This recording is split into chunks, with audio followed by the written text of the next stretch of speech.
Hujambo mtazamaji wa runinga ya Undugu na karibu sana kwenye makala yetu ya Mawimbi ya Wiki. Wiki jana yaliweza kutokea mengi na wiki hii vile vile mengi yameweza kujitokeza. Viongozi kutoka kaunti mbalimbali na maeneo mbalimbali wameropokwa, wengi wakirushana maneno yale ambayo hayawezi zungumzika kwa urahisi na wale ambao wameweza kukomaa. Mazungumzo yale ambayo yameweza kujitokeza kati ya Rais William Ruto na aliyekuwa naibu wake Rigathi Gachagua. Ili tuweze kuzungumzia haya yote na desturi ile ambayo inapaswa kuwa na viongozi, mtafuta mtaalamu na mwanasiasa Mheshimiwa Steve Biko wa Fula. Karibu sana. Asante sana. Mwanzo jitambulishe vizuri na wasalimu watazamaji wetu, tuendelee. Thank you for this opportunity. Kwa majina naitwa Steve Biko wa Fula. Mimi ni mkaaji wa Webuye West.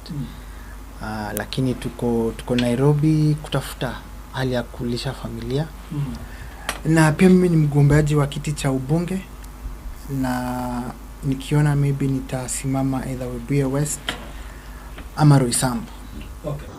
Tuzungumze mwanzo kuhusu maeneo ya Webuye West na maeneo ya Roysambu. Mwanzo tuangazie katika kaunti ya Bungoma.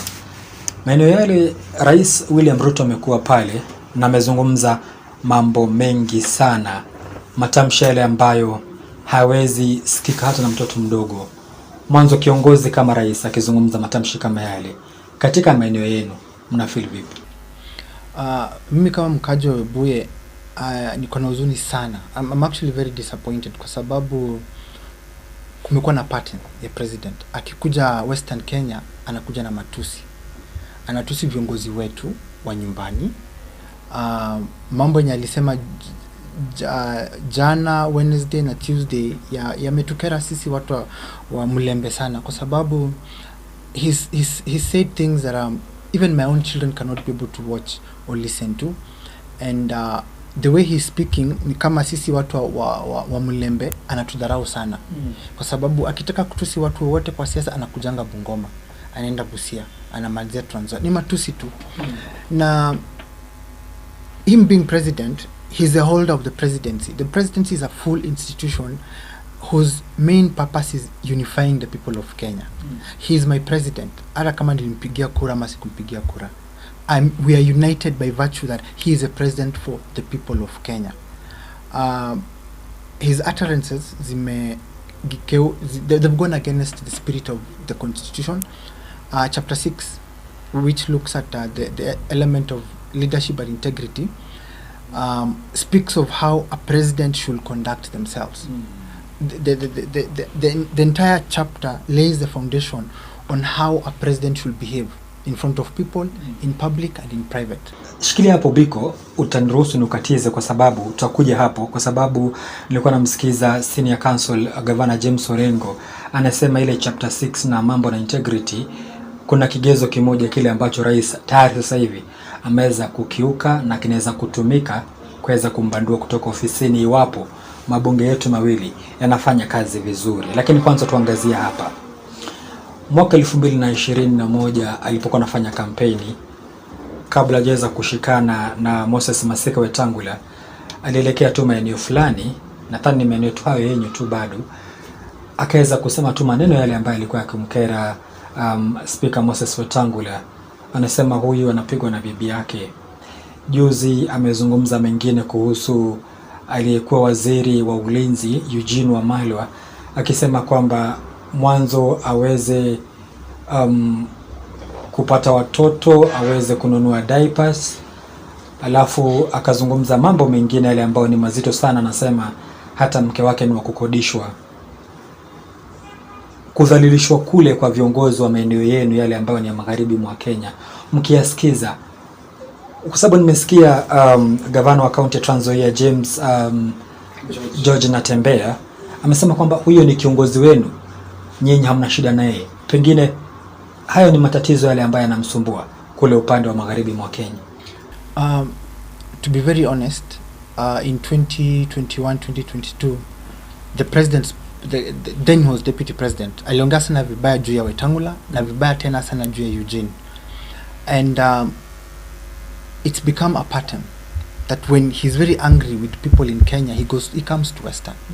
Kwa sababu sisi ni watu wa Mlembe. Mlembe inamaanisha sisi ni watu wa kukaribisha. Hata ukitutusi bado tutakuchinjia kuku. And in 2022 he really insulted Eugene in ways that even the devil himself is ashamed. And it's like he's developed a pattern. So in 2021, 2022, 2023, wakati wa Gen Z in 2024, akikuja Western ni matusi tu. Na si matusi tu yenye tunaweza gombana kama watu wazima, ni matusi yenye yanaleta aibu sana. Ni matusi ambayo vile ukiangalia vile the governor wa Siaya alisema, there's a segment in chapter 6 that he's actually breached, that if parliament was independent and senate was independent, it was very easy to impeach President Ruto on that point alone. Because as a family man, I'm sitting down watching TV, trying to catch up the events of the day, and you hear the president insulting top leaders from the region. And we as people of Western Kenya, we've come to realize that Ruto does not respect us. That is number one. Number two, Ruto does not respect our leaders. That's number two. And number three, I think because when you listen to his speeches in Mombasa, in Northeastern, in Central, in Rift Valley, he talks about development. Even the opposition leaders in those regions, he will respect them. And I think we people of Western needs to come up and tell Ruto enough is enough. Haya ni matusi yamepita kiasi. Na I heard him yesterday saying that he's not apologetic about it, and it made me realize that indeed as a country we've really fallen short. Our flag has lost its important meaning, and the presidency has become, I mean, in hata nashindwa kupata maneno ya kusema vile mambo yamekuwa. The institution of the presidency has lost its value, purpose, and it is important that the people of Kenya send Ruto home. Na kama itawezekana, we can, I know people who are trying to see if they can pass a motion in parliament to impeach the president because of this, and for one good reason. Eugene has not insulted the president ever. Matiang'i has not insulted the president. Kalonzo has not insulted the president. Martha Karua has not insulted the president. It's Gachagua who mimicked and was very sarcastic towards the president and the deputy president. He mocked the deputy president's voice, and he mocked the president's way of talking. He was in one of the areas, and he told the people, give me a few minutes, I pretend I am him, and then you laugh very loudly. But the president has gone ahead and insulted now Eugene and Matiang'i and everyone else, people who are very innocent, and it's really, really, really heartbreaking because he is the president. Gachagua is a private citizen. You get whatever he says, we cannot hold him to any measure or rule of morality because he's a private citizen. But the president, he's a hold of the presidential element, and he must be held to account at a particular moral level. And Ruto has broken and breached that moral level. And we are young people here. It's very embarrassing. Now we can't even sit down with our families and watch news because you don't know what next Ruto is going to say. And the issues that Ruto insulted Gachagua with, they're very weighty. We demand justice. We demand investigation. And now from my own sources, I can tell that this coming weekend is even going to be worse. And I know he's doing a 9-day tour in Western Kenya, and he doesn't like Western people at all. And it's very unfortunate because he comes from Tarbo, and we are neighbors. How do you insult someone that they need to get a proper wife, that they need to go get children to know the price of diapers, when we know genetically and medically this person cannot have their own biological children, and him as president, having served with the said person in government, is privy to government secrets that are not meant to be public. So I believe that Ruto has lost any moral standing to be president.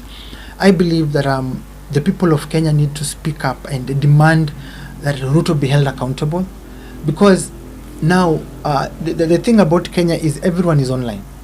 Whether you're a watchman, a boda boda, mtu wa mkono, or the CEO, we are online and we're all consuming the same information. Then you can tell that people are really broken, people are really shocked. And yesterday he made it very worse and said that I am not apologetic and I'm not going to apologize. Au ndio walitaka siasa ya matope, sasa mimi nimeteremka hapa na sasa tutabambana na nitaonyorosha sana. Hapo nataka kuingililia Steve Biko kwa sababu baada ya matamshi yale ambayo iliweza kujitokeza mwanzo kutoka kwa Rigathi Gachagua akimwelekezea jinsi ambavyo alivyokonda, na akaweza kujibu. Alielekea upande wa Nakuru akasema ndio tulikuwa tunataka ukuje hapa tupo. Rais William Ruto kama kiongozi wa taifa ambaye ni symbol of national unity, kumbuka vizuri mwaka 2021 wakati wa kampeni walikuwa naweza kumrushia maneno mengi sana aliyekuwa rais wa hapo awali Uhuru Kenyatta. Hatukuwa na rais Uhuru Kenyatta kama aweze kujitokeza na ghadhabu kama zile. Kushuka kwake inamaanisha kwamba ameweza kushusha stature ya presidency, ama tu ni mwanadamu anajaribu kujitetea kiwanadamu? Wacha niongee kimombo ndio niweze kukueleza vizuri. Ruto has been a political leader for over 35 years. He's held very critical offices until now. His reason is the only politician in the country whose graph of growth is very clear. Gachagua is a private citizen. He can speak. Me and you are on the same level. We can insult, we can talk. We have a constitution that guarantees our freedom of speech, and it carries a lot of obligations and responsibility for us. When the president says that the opposition insulted me, the opposition wanted us to discuss personal politics, I will indulge them, he's failing. Because number one, I've not had any political leader say that we do not want to discuss development, we want to discuss personal politics. I've not had that. And the role of the opposition is to unsettle the current government. It's the role of the opposition to lit fires everywhere. And it's unfortunate that the president has been baited into this particular fight.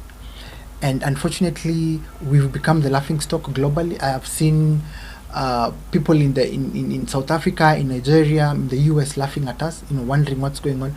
And you see, for someone like the president, he has a lot of intelligence. He has a lot of advisors. He's a human being, yes, but when you campaign and win the office of the president, you must conduct yourself to a particular level. The unity of this country depends on that office. The way we relate to one another depends on that office. And he had two options. He would have stayed above the petty politics. He would have focused on looking at development issues in Western Kenya, across the country. He would have ignored them. And let me tell you, it would have been the best decision, because no one would have focused on what Gachagua was saying. Because when you ignore someone, they get completely ignored. But now, even if you ask people, Gachagua alisema nini, hawakumbuki, but they will forever remember what Ruto said. And now it's brought into sharp focus the work and purpose of certain institutions, DCI, NIS, military intelligence, the police. If the president has this particular intel on certain Kenyans who've done harm to innocent people and they're not in jail, what's going on? I mean, does he survey people to collect private information about them for leverage? Because whatever he said about Gachagua should actually have Gachagua in prison. But the unfortunate bit is that this is just mudslinging. He's got into the level of where Gachagua wanted him, and it's what the opposition want. Because now we're not talking about there are a lot of issues going on right now. So we have people dying because of the floods across the country. He's not come up and spoken about it. Our infrastructure has collapsed because of the heavy rains. He's not said anything about it. We have a lot of grade 10 students who've not been able to go to school. The change from junior secondary to senior secondary. He's not talking about it. We have a lot of issues happening in the Middle East. We are worried about the availability of oil and fuel in the country. He's not looking at it. Other countries are trying to stock up, trying to make sure that their countries are self-sustaining. So we are now discussing village and bar gossip at the highest level of leadership. And now I'm wondering, if the president is talking about petty issues, what am I supposed to talk about? What are you supposed to talk about?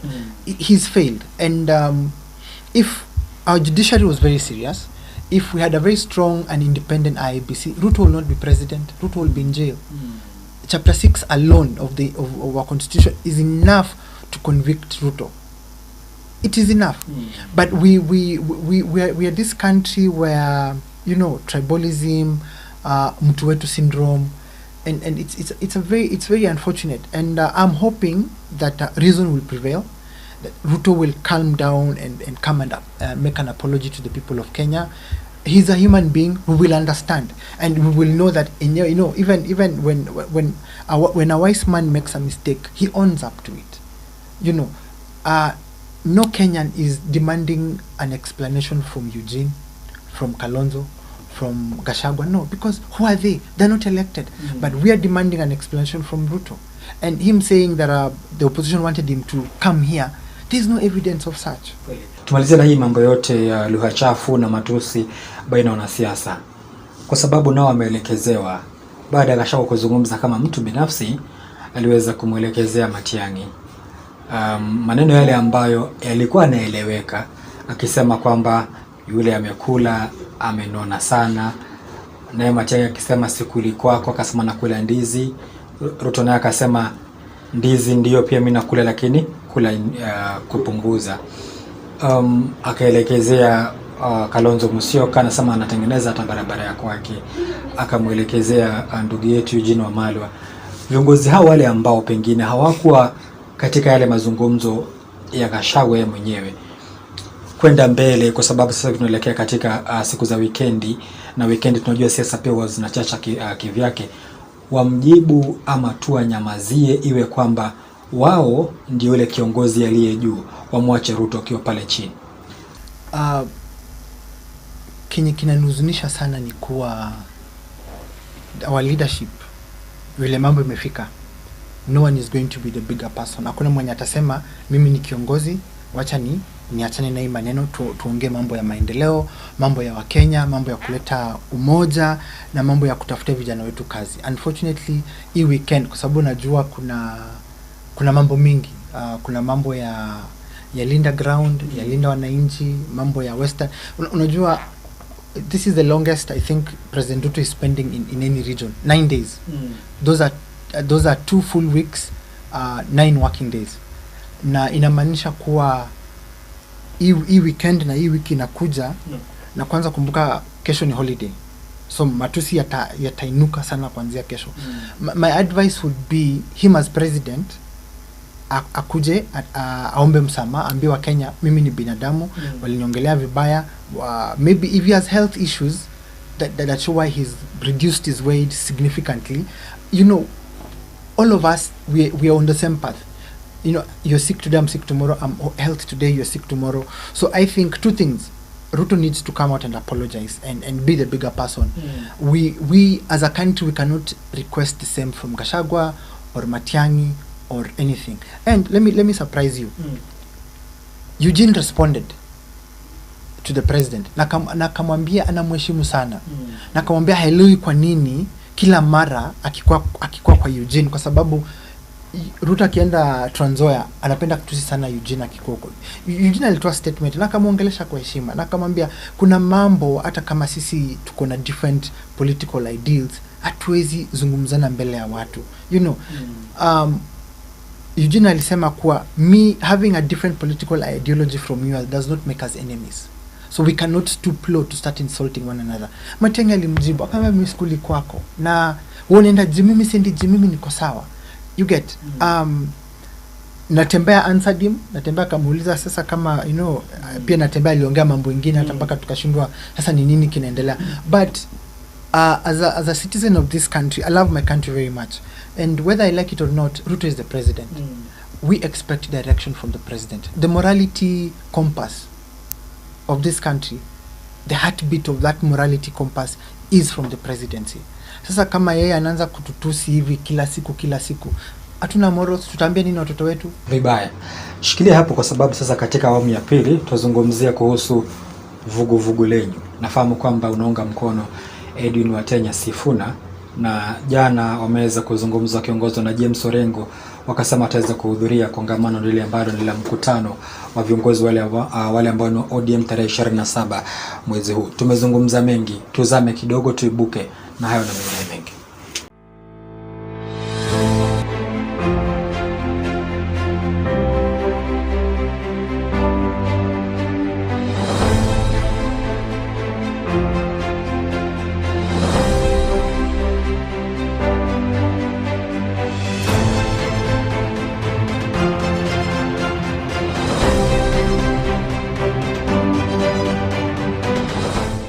Hafla za maombi, harusi, mazishi, michango, asante Bwana wabariki, kuweka jiwe la msingi. naliweka katika jina la Baba na la Mwana na la Roho Mtakatifu. Amen. Ufunguzi wa majengo mapya, sherehe za kuhitimu na kustaafu, uzinduzi wa albamu mpya za nyimbo na biashara. Tuko tayari kupeperusha matangazo yako kupitia kwa runinga ya Undugu. Kupata maelezo zaidi, fika katika ofisi zetu mjini Machakos, jumba la Imani Plaza 2 orofa ya 6. Piga ama tuma ujumbe mfupi kwa nambari ya 0782705705.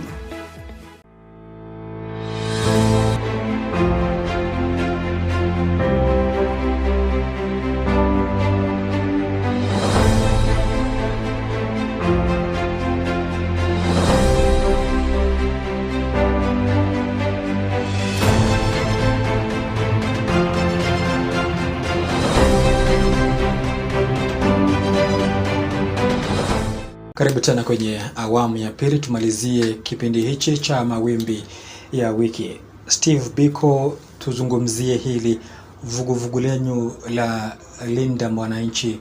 Sasa hivi imekuwa pumziko la Ramadhani. Siku ya Ijumaa, siku ya kesho kutakuwa ni mapumziko. Siku ya Jumapili mnatua Narok.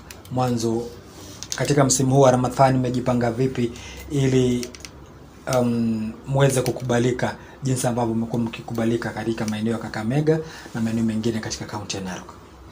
So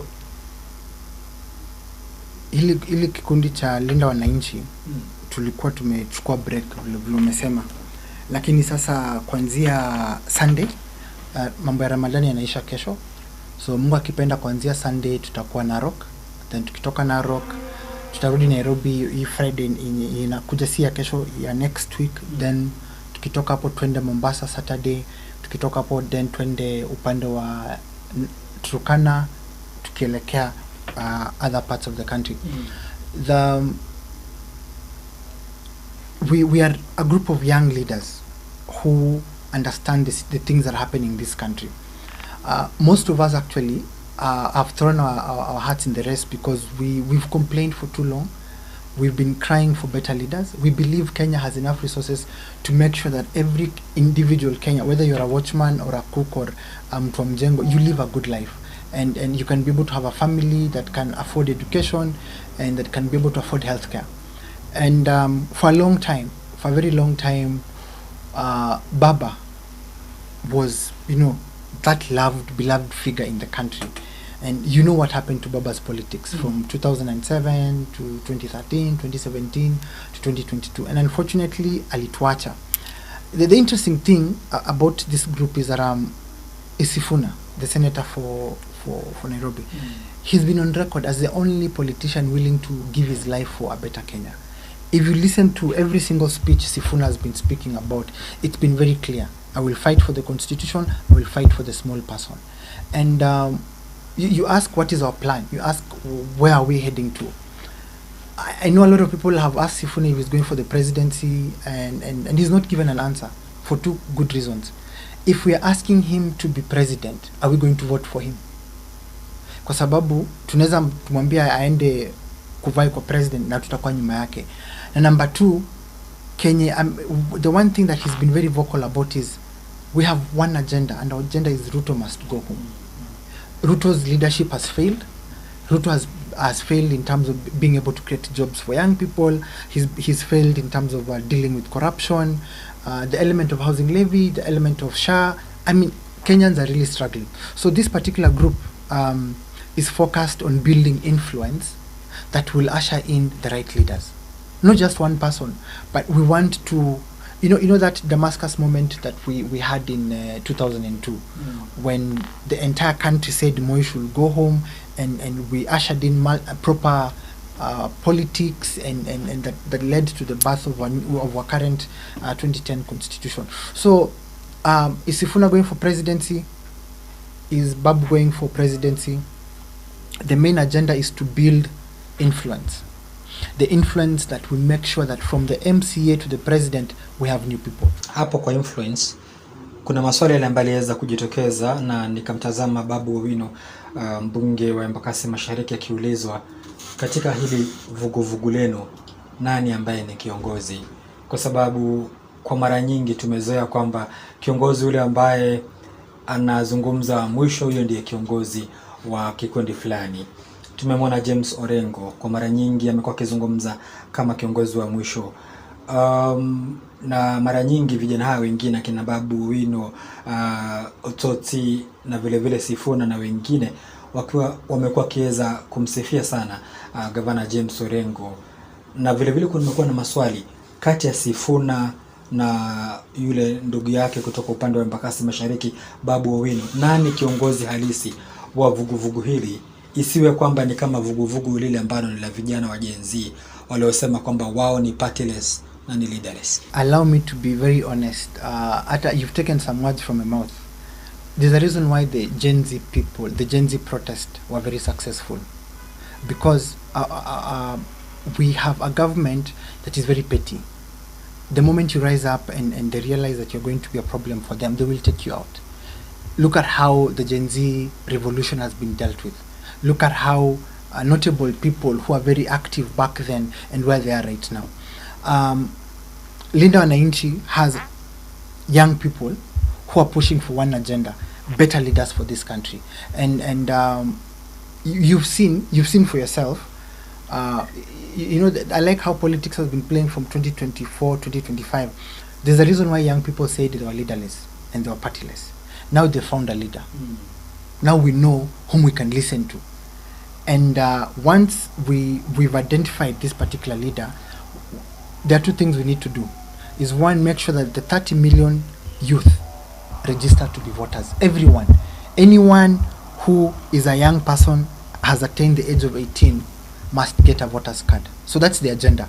That's the agenda for Babu, for Edwin Sifuna, for Caleb Amisi, for myself, for Matere, that we're doing. Making sure that all the young people get registered as voters. And in terms of asking us who's the pillar of this group, and you've spoken about James Orengo. You know, James Orengo is one leader that this country has never appreciated. James Orengo from the word go has been a clear leader who's always fought for the right, the rule of law, respect and adherence to the constitution, and he's always spoken for the little person. When Raila decided to help Ruto stabilize the country during at the height of the Gen Z protest, James Orengo was very against that, and he candidly and well explained why he was not for Baba and Ruto coming together, and without fear he remained steadfast. Even until until Raila died, James has been very clear on what he stands for. He's never wavered in his agenda and his morals. And he's identifying himself with us because in him we see someone who's willing to hold our hands, one, to mentor us, to give us the right direction. He's an eldest. He's an elder. And he's an elder that when we stand on his shoulders, we can see far. He's the only elder in this country currently who's willing to let us stand on his shoulders so that we can be able to see far and be able to see where we can be able to take this country. And Sifuna has been very clear. Sifuna said that he's very happy with Orengo being part of the Linda Wananchi team because he's mentoring us, he's guiding us. He has a wealth of experience. He's an intelligent man. He's still very strong. He's very clear in his mind, and he's loved by all Kenyans. Huyo ni Orengo. Sifuna na Babu Owino, kati hao wawili, kwa sababu ile sababu ambayo nataka kusisitiza kwa hili, hata ule wakati ambao alikuwa katika kaunti ya Kakamega walikuwa katika gari moja tu, unaonekana wao ndio picha ile kwa anaweza kuangaza sana kwao. Hawa wawili ni nani ambaye ndio kiongozi wa vuguvugu lenu? Wacha nikujibu in a way utanielewa vizuri. The last 2-3 months something new has been happening in this country. Young people suddenly are feeling energetic. Young people are realizing we found our leader. And Babu and Edwin Sifuna, they're very close friends. We share same ideals. We want a better Kenya. We want a prosperous Kenya. We want equity. We want justice. We want fairness. The reason why James Orengo, I'm coming back to answer you. The reason why James Orengo is loved is, sorry for that, is because he's agreed to hold our hands and move with us. And he's agreed to, we are all, Sifuna is very ambitious. Babu is very ambitious. And Miss is very ambitious. I am very ambitious. So our ambition, so that our ambition does not clash, so that we do not repeat the mistakes of our four elders, Akina Kijana Wamalwa and Jaramogi Odinga, what they did in 1991 and 1997, where the opposition split and made Moi win. We are sitting down and we are talking, and we are going to agree who's going to be our leader. And I think, without saying it, who our leader is. If we are going to stand up and say who's our leader, for me, as an aspirant in Western Kenya, I'm aligned to Sifuna, because I believe Sifuna has the courage that we need. Sifuna has no baggage of any sort. Sifuna has no corruption scandal. Sifuna has not had any court case. So in terms of how do we proceed, Sifuna is a clear lead. But I need Kenyans to understand, we are not fighting for Sifuna to be president. We are not fighting for Babu to be president. No, we are fighting to have that influence that will remove Ruto from power. We are fighting for that influence that will make sure that Kenyans vote for the right MPs. Because if Parliament was independent, we will not be in the current mess we are in. If Senate was independent, we will not be in this mess. So in the backstage we are talking, and Babu wants to be governor. Sifuna has made it clear that he's a senator for Nairobi for now. So for now, there's only one thing. The main reason why we are going around the country is to talk to young people and let them know that we are the alternative voice, and we are asking them one question: do you want to support us? And when they say yes, and we are telling them, go get your voters card. Sawa. Tuzungumze sasa kuhusu chama cha ODM, chama kile ambacho Gavana James Agri Orengo ameshikilia kwamba Senator Edwin Otenye Sifuna yeye ndiye anasalia kama katibu mkuu wa chama cha ODM. Japo katika mkutano ule ambao amekuwa na ujuzi, wamezungumza na wanahabari, wamesema kwamba hawataenenda katika mkutano huo, japo atakuwa na mkutano wao wenyewe kama vuguvugu la Linda Mwananchi na wengine wale ambao ni walinda ground wakuwa na mkutano wao.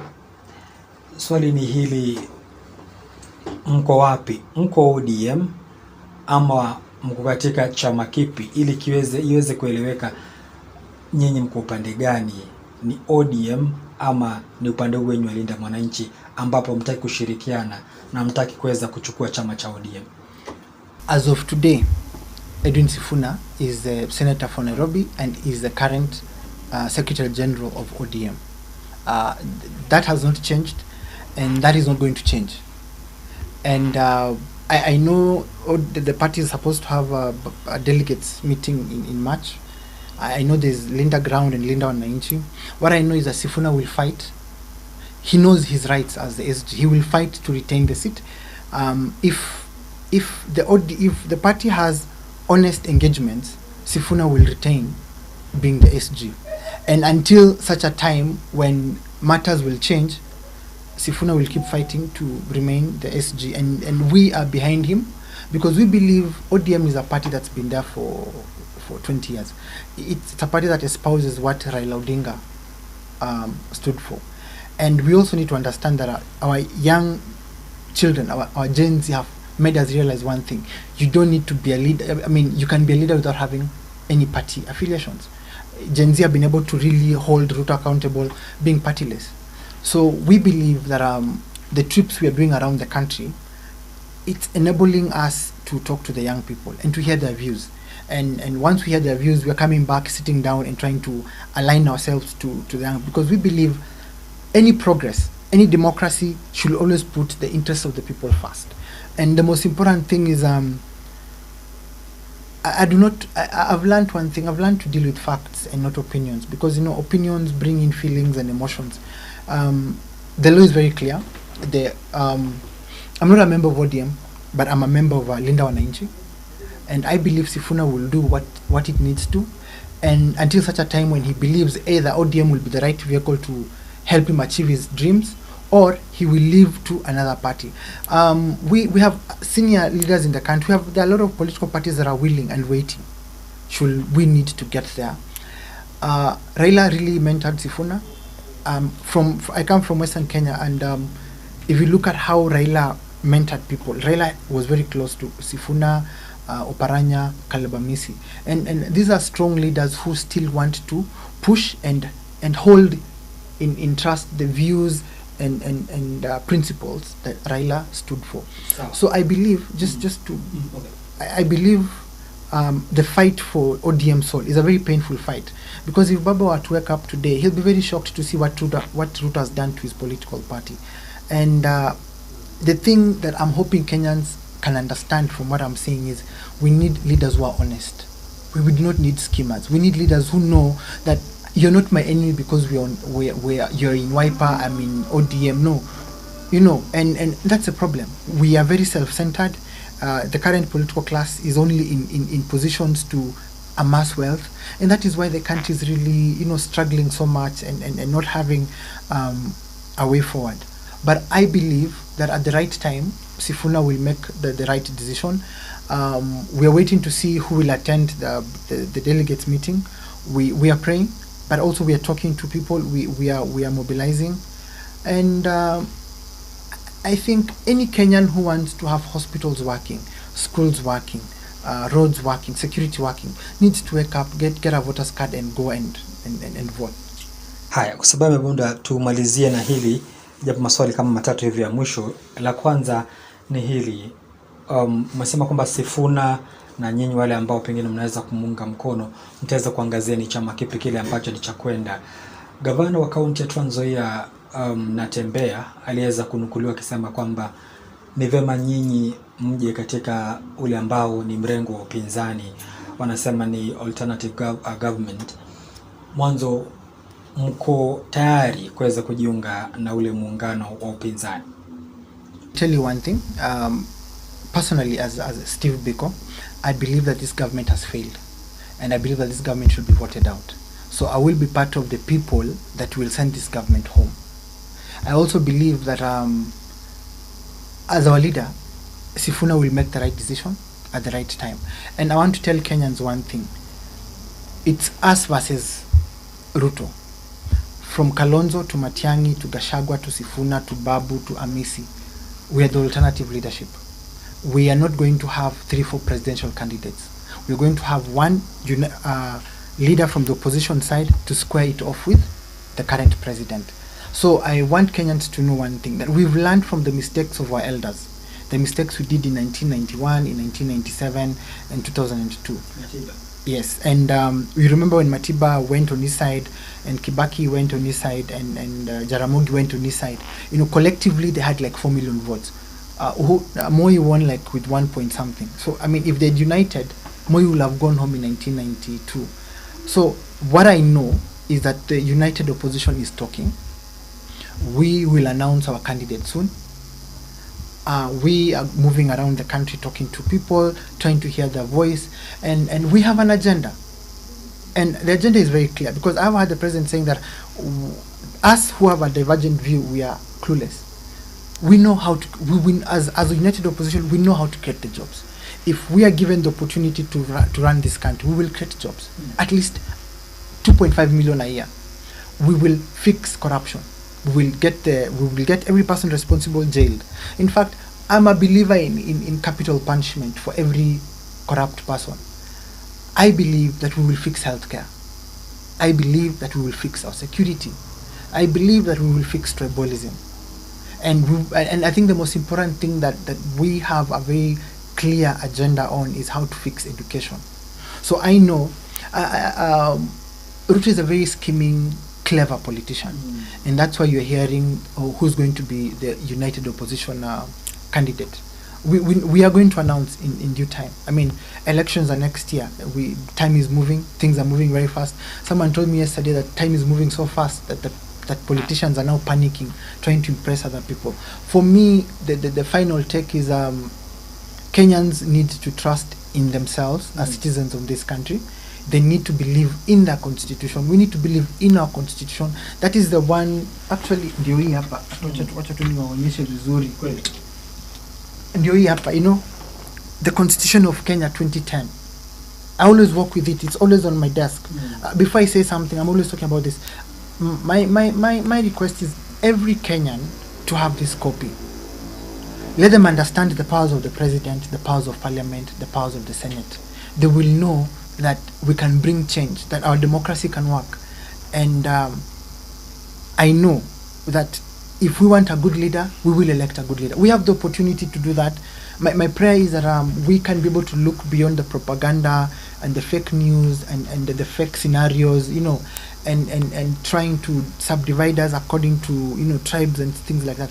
I am Bukusu and Kamba and Somali. What does that make me? I'm a true Kenyan.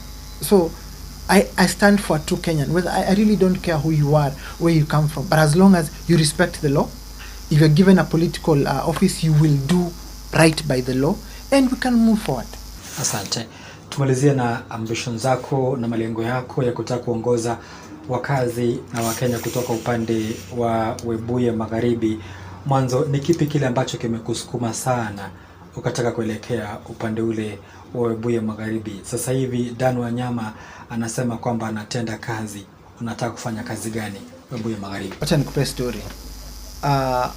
Mwaka wa 2024 nilikuwa attacked na wezi na wakaniumiza sana. Na ilikuwa jioni. Actually it was on 31st May 2024. I remember President Ruto was in Bungoma then. And I collapsed. I was out. I woke up a couple of days later in MTRH in Eldoret. And I remember my dad, my bishop, my reverend were really, you know, they did everything to get me where they got me. They did a lot of prayer. The one thing that made me panic when I woke up is that Bungoma has no functioning hospital. Hakuna hospitali Bungoma. Hakuna MRI Bungoma. Hakuna CT scan Bungoma. Hakuna a functioning dialysis machine Bungoma. Hakuna X-ray yenye na function. Bungoma hakuna ICU bed yenye kwa public hospital. ICU bed inapatikana private hospital na ni mbili. Unanielewa? Bungoma County. Na hata si Bungoma County, Trans Nzoia County, Bungoma, Kakamega, Vihiga hakuna. Tukikuwa wagonjwa Webuye tunaenda MTRH. Ukikuwa mgonjwa Busia unaenda MTRH. Hiyo iko Moi. Hiyo iko Eldoret. Ukikuwa mgonjwa na cancer manini unakuja Nairobi au unaenda Eldoret. Unanielewa? Pili, Chwele market is the second biggest fresh market in the country after Karatina. Hii ni market ambayo wakulima wote wa Bungoma wanauzanga chakula yao. Chakula tunanuanga mboga, machungwa, cabbage hapa Marigiti market inatoka Chwele. But ukienda Chwele, ukiangalia barabara za wakulima na penye sokoni iko hakuna barabara. Chwele kwa Webuye Magharibi. Chwele iko Bungoma, iko Sirisia. But ninakupea mfano kwa sababu eneo la Western Kenya halina development. Watu wa Western Kenya, people in Western Kenya do not understand the role of an MP. That is number one. The reason why I was telling you what happened to me. So I made a decision that I will vie for the Webuye West MP seat so that as the MP, I can go to Parliament and push for laws that will direct development to Western Kenya. That when I get to Parliament, I can make sure that every single tax that we pay from Webuye Kenya comes back to us, to bring electricity, build schools, build hospitals. We pay taxes, especially all of us. We are 50-something. All of us paying direct taxes. Where do those taxes go? You get? So we've had the current MP is serving his third term. There's nothing he's done. Webuye West gets a total of 120 million per year in CDF fund. No development, no new school. Hata tukupaka tu kuta ya primary schools. Akuna. We got devolution in 2010. We had the first county governments in 2013. Bungoma has not built a new road since we got devolution. No single new road. We have the main highway, the 104, the northern corridor from Mombasa to Malaba. That's a national road. We have the highway, I think 108 or something, kutoka Kitale to Kisumu. That road was done by the World Bank when Kibaki was president. Those are the only roads that crisscross Bungoma. Ndani Bungoma huko ni kubaya sana. Our literacy level in Webuye is 86. We actually at par with Nairobi, Kasarani and Roysambu and Westlands in terms of literacy. We have more teachers, more lawyers, more journalists. So I'm pushing to be the next MP for Webuye West so that I can be able to make sure that one, our taxes are spent very well so that we can have a level 6, at least one level 6 hospital in Webuye. We can have at least one critical education center for lower primary, one for junior secondary, and one for senior.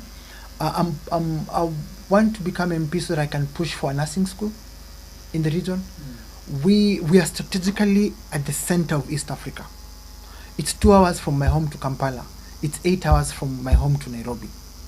And many people come for treatment in Kenya from the region. So having a nursing school in Webuye would be very ideal. Yeah. We've seen a lot of prime arable land being converted into commercial and residential. We've seen Kiambu. Kiambu is a proper agricultural land. It's now jungle, it's a concrete jungle.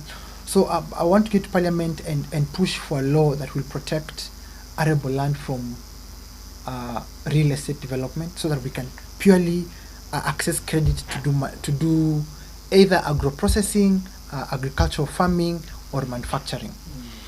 The entire land, and this is very important, and I hope that you can be able to highlight it well. The entire land in Western Kenya has been deemed ancestral land. This was a decision made by the first government in 1972 that deemed the entire land in Western Kenya ancestral. This means that you cannot use your land to get a loan for development. When you offer your land as collateral, bank itakwambia lakini hii ni shamba ya ancestral. Inakuanga na mambo mingi sana in case ushinde kulipa kuuza au sijui uko ufanye nini. So there's been a deliberate direct government policy that has made sure that Western Kenya does not develop. So one of the things I want to do as MP is to make sure that we remove that deeming that Western land is ancestral and make it commercial or viable for agriculture, so that we can be able to access credit. And I also believe the region has a lot of talent. So push for development of facilities that will nurture sports, athletics, music, and basically be able to steer the region to a different place. I think as a business person, I have networks that can help me achieve what I want to do in terms of building a proper healthcare infrastructure, building a proper education infrastructure, security. What I want is that I want the citizens of Webuye West, whether they are farmers or watchmen, for them to be proud that their sons and their daughters can go to a good school in Webuye West, go to a good high school, and go train in a good hospital and get a job, because our taxes will be spent very well. The role of an MP is basically to make sure that the national government spends the taxes very well. And we know this government is a spendthrift, and they're simply looting. So those are my views and what's challenged me. My attack on my person and my health is what has actually driven me there, because I think I'm alive because of God's mercy. I know doctors did that a bit, but I think God has had a purpose for me. He saved me. So I think, yeah, I mean we need a change in leaders. We need a new political grouping. Yes. Asante. Kila la heri kwa kuwania kwako upande ule wa magharibi mwa Kenya, Webuye Magharibi. Lakini kumbuka sana kwamba Rais William Ruto amesema kwamba uwanja mmoja katika kaunti ya Bungoma utakuwa kama mfano wa uwanja wa Emirates, na kumbuka zaidi kwamba amesema barabara nyingi atazijenga. Asante sana Steve Biko kwa muda wako. Asante. Nimekuwepo naye Steve Biko, anawania kiti cha ubunge katika maeneo yale ya Webuye Magharibi. Tumezungumza mengi yale ambayo yanafungamana na masuala mazima ya uongozi na uongozi bora wa viongozi wetu humu nchini, na vile vile jinsi ambavyo vuguvugu lao la Linda Mwananchi wanavyojiandaa. Mimi ni Zablon Mashare. Kwa usiku mwanana. Kwa heri.